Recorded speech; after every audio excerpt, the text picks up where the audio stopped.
They first noticed her when the lights dimmed. The Hall of Accord was carved into the side of the planet Kepri like a jewel set into stone, tiered platforms spiraling downward, each filled with delegates from 100 worlds. Bioluminescent banners drifted in the air, translating languages in shifting colors. Gravity fields adjusted subtly from row to accommodate bodies that crawled, floated, or stood upright. It was the most important diplomatic gathering in the quadrant, and everyone who mattered was there. Everyone except her. She stood at the edge of the upper platform, half hidden by a column of crystalline alloy. The alien girl's skin shimmered faintly, not with color but with depth, as if starlight had sunk beneath its surface. Her eyes were large and dark, reflecting the hall like pools of polished obsidian. She wore no insignia, no crest, no visible technology. To most of the delegates, she was just another quiet observer, one more unimportant presence in a room overflowing with power. She ignored them all. The ambassadors from the Rel Dominion boomed threats in subsonic pulses. The insectal Xalthari clicked furiously among themselves. Even the luminous Seraphine collective flared brighter, attempting to draw attention with controlled bursts of radiance. None of it mattered to her. Her posture was still, patient, as if she were listening to something no one else could hear. Then the human entered. Elias Crow arrived late, which already made him stand out. Humans were still a novelty in the galactic community, newly spacefaring, awkward, and underestimated. He wore a simple dark uniform with the Earth Coalition emblem stitched at the shoulder. No glowing tech, no bioarmor, just fabric, boots, and a tired expression. As he stepped onto the platform assigned to humanity, the hall barely reacted. A few delegates glanced over, their translation banners flickering with mild curiosity before drifting back to more important matters. The alien girl's eyes snapped to him. For the first time since she had arrived, she moved, not toward the center, not toward the speakers, toward the human. Elias felt it before he saw it, that unmistakable sensation of being watched. He turned, scanning the tiers, and his gaze met hers across the vast hall. For a moment, everything else blurred. The noise softened, the lights dimmed further, and it felt as though the two of them were standing alone in an empty universe.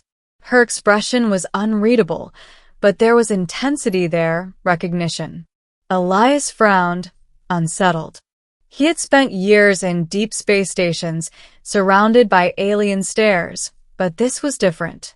This wasn't curiosity or suspicion. It was focus, sharp and deliberate.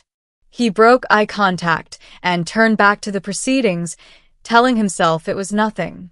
He was wrong. The middle of the gathering descended into chaos. What began as a trade dispute between the Virex syndicates and the Rel Dominion escalated with terrifying speed. Accusations turned into threats. Threats triggered dormant defense systems embedded in the hall itself, ancient mechanisms left over from a far older civilization. The floor vibrated. Energy conduits flared to life along the walls. Security drones activated, but they were designed to restrain, not to stop a full-scale diplomatic collapse. Elias was on his feet instantly, shouting for calm, though he knew no one would listen to a human voice yet. Delegates scattered or postured aggressively. Gravity fields fluctuated wildly, slamming some bodies to the floor while others floated helplessly upward. And through it all, the alien girl moved calmly downward, step by step, her gaze never leaving Elias. A pulse of energy tore through the hall, shattering a section of the upper platform. Debris rained down. Elias barely had time to react before a force slammed into him from the side, throwing him against a support strut. Pain exploded across his ribs. The next moment, the world went silent.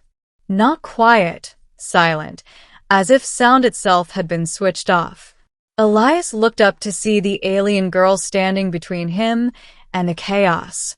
One hand was raised, fingers splayed.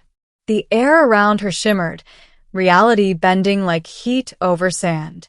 The falling debris hung frozen midair. Energy blasts stalled, their light stretched thin and harmless. She had stopped time. At least that was what it felt like. "You're hurt," she said, not aloud, but directly inside his mind. Her voice was layered, harmonic, ancient. What are you?" Elias managed, though his lips barely moved. "My name has no sound you can make," she replied. "But I am a watcher, and you are the reason I am here." With a flick of her wrist, time surged forward again. The debris clattered harmlessly to the floor, its momentum gone. Energy dissipated. The hall fell into stunned silence as everyone realized the fight had ended without explanation. All eyes turned to her. For the first time, the galaxy noticed the alien girl. She stood at the center now, small and unadorned, yet radiating an authority that dwarfed every empire present. Delegates recoiled instinctively. Some bowed. Others fled. She ignored them all. Her eyes remained on the human. Later, much later, Elias sat in a quiet chamber overlooking Kepri's star, his ribs wrapped and aching. The girl stood beside the viewport, watching solar flares dance across the surface. "They were going to destroy each other," Elias said, "over trade routes." "They always do," she replied. "That is not why I intervened." "Then why me?" He turned to face her. "Why did you look at me like that?" She studied him for a long moment, as if weighing the fate of stars. "Because you are an anomaly. Your species is young, fragile, and violent. Statistically, you should not survive the next century." Elias swallowed. "We've heard that before." "Yes," she said softly. "But you will." He laughed weakly. "That's a bold prediction." "It is not a prediction," she corrected. "It is a variable I have observed across timelines." That made his blood run cold. Timelines? My kind exists outside linear causality. We watch civilizations rise and fall. When a species reaches a certain threshold, we decide whether to intervene or allow extinction. Elias stared at her. "And humanity?" She turned back to the star. "In nearly every timeline, humanity destroys itself, or is destroyed by others." "Nearly," he pressed. She finally met his eyes again. "In the timelines where humanity survives, there is always one constant. Him. You stand in the wrong place at the right time," she continued. "You choose restraint when others choose force. You listen when others shout. Small decisions. Insignificant alone. But together, they bend probability." Elias shook his head. "I'm just a diplomat." "You are a fulcrum," she said. "And because of you, I broke the rules." "What rules?" "We do not interfere," she said simply. "Not directly. Not emotionally." There was something like regret in her expression. "Or fear." "What happens now?" Elias asked. "Now," she said, "the other watchers will come. They will see that I acted. They will judge." "And us?" he asked. "Humanity." She stepped closer, close enough that he could see faint constellations reflected in her eyes. "They will erase your species to preserve balance." Elias's breath caught. Unless I give them a reason not to. "And that reason is me?" She nodded. "You will come with me. You will speak for your people across time itself. Not as a conqueror, not as a god, as proof." "That's insane," Elias whispered. "I'm not qualified for that." "You are," she said gently, "because you don't believe you are."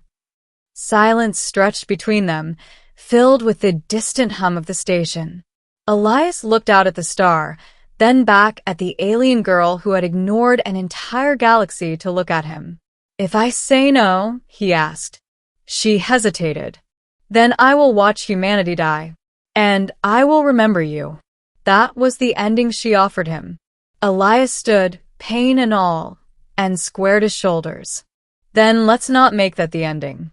For the first time, she smiled, not as a watcher, not as an ancient being beyond time, but as someone hopeful. And as they stepped together into a future that had never existed before, the universe quietly changed course, because an alien girl ignored them all, and her eyes stopped on the human who would not let the story end there.